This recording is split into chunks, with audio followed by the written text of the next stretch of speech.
New tonight at 6, there's a new gender-neutral bathroom in a Northwood school. News 9's Tom Lally live in the newsroom with details for us. Tom. Melissa, students that are cisgender or identify with the gender they were assigned at birth say the new bathroom is no big deal. But I also spoke with a student who is transgender. He says it makes all the difference. Over the years, more students at Rhinelander High School are coming out as trans or gender expansive. So we started having discussions about what policies and practices do we need to examine so that we can better meet their needs. One solution, it looks like any other bathroom. An easy to access, gender-neutral bathroom. And the stalls here stretch all the way to the ceiling for privacy. This was a very cost-effective way to do it. We just had to swap out the stalls. School staff say there's nothing political about it. No, not at all. The reason that we did it is because it's what kids need. But for Wausau schools in 2016, talks around bathrooms were political. Your children, your grandchildren, don't care. The school board ultimately deciding students like Sam Stevens I identify as a transgender male. Can use whichever bathroom they identify with. Sometimes that's a victory. Other times, it's still an issue. So if I go into the bathroom and there are other students in there, then I have to walk all the way down to the first floor by the office and use the nurse's bathroom. And sometimes he's late to class. Because I feel unsafe or uncomfy. That's why he's excited for the news in Rhinelander. It's really cool to see, since I know these people, that they get opportunities that they deserve. While people did still make hateful comments about the new bathroom in Rhinelander, A lot of it was good, and that's the part that I liked seeing. Wausau East and West high schools both have about 3 gender-neutral bathrooms. And though some can take longer to get to, the school board or the district's board president says they want a safe environment for everyone. Back to you. Thanks, Tom. Well, the anticipation is over for Wausau drivers. Town Line Road is back open. The traffic lights have been uncovered and the construction signs are just about gone. Town Line was shut down for 5 months. It was originally set to reopen last week, but was delayed by weather. And on that note, we will turn it over to Sam to find out what we can expect for tonight. Kind of cold out there today. Yeah, definitely a chilly day. Gonna want to have that jacket not only today, but pretty much for the going future. It's going to be rather chilly as we head through the overnight hours, but we have some clouds in the area right now, so that's going to prevent temps from getting as cold as they were last night. But they didn't warm up a whole lot today. Only 32 degrees right now in Stevens Point. And satellite and radar looks a bit active. There is a band of snow from northeast Wisconsin back to southwest Wisconsin. Most of the snow, though, is not reaching the ground. Just a couple of isolated flurries in our southern and far eastern counties, as there's a good deal of dry air in place that is causing a lot of that to evaporate.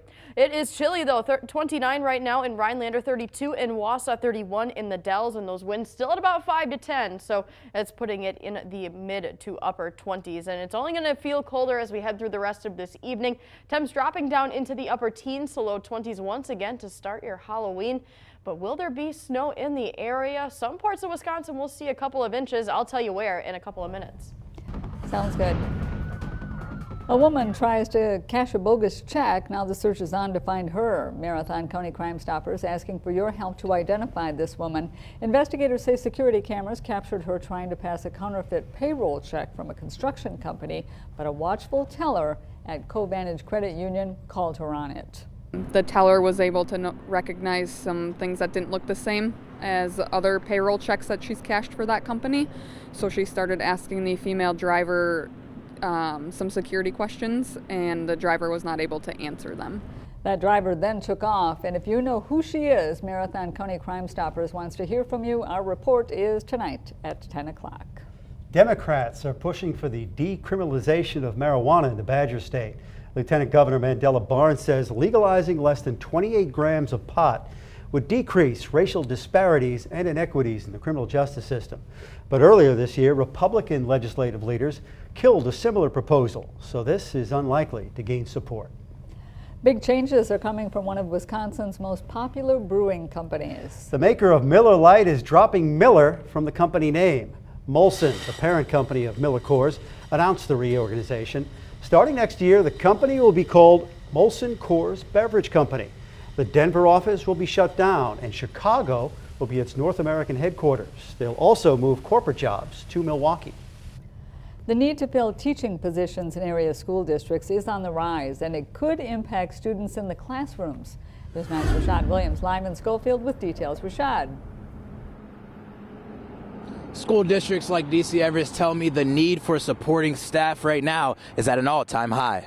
A growing need. Substitute teachers and substitute paraprofessionals and custodians and food service as well. The lack of workers filling these positions has been ongoing since 2011, but now Kimberly Hall says it's the worst she's experienced. So on any given day, there could be an illness, someone could be out for family medical leave, could be a work comp, so we need subs to backfill those positions for us. The DC Everest Area School District has around 430 teachers and close to 5,700 students. We obviously need those positions to be working with our students or preparing food for our students or cleaning buildings for our students. Without having those workers, a normal school day could be a little more hectic than usual. Lunch could be late. Sometimes student classes may need to be doubled up, so a first grade teacher may have to take in additional students to keep them supervised and busy throughout the day if we don't have a sub to cover for them. As a substitute,